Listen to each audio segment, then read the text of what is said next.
أعوذ بالله من الشيطان اللعين الرجيم بسم الله الرحمن الرحيم قل من يخلقكم بالليل والنهار من الرحمن بل هم عن ذكر ربهم معرضون أم لهم آلهة تمنعهم من دون لا يستطيعون نصر أنفسهم ولا هم منا يصحبون بل متعنا هؤلاء وآباءهم حتى طال عليهم الأمور أفلا يرون أنا نأتي الأرض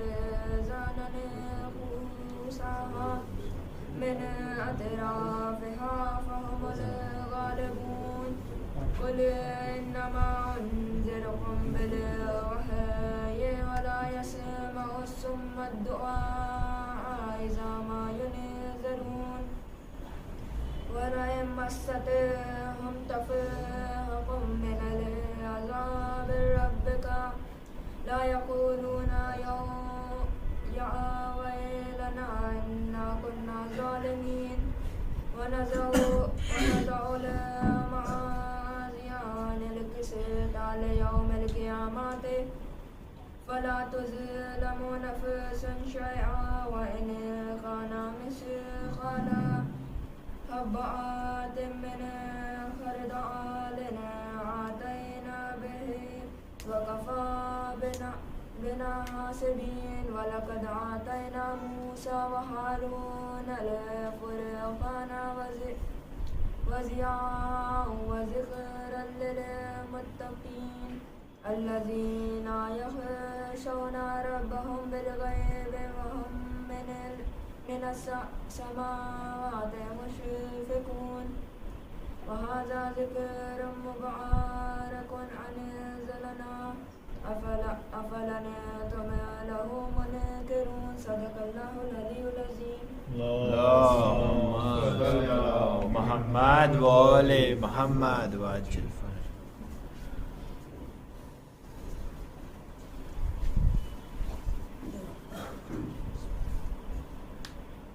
فاتحة.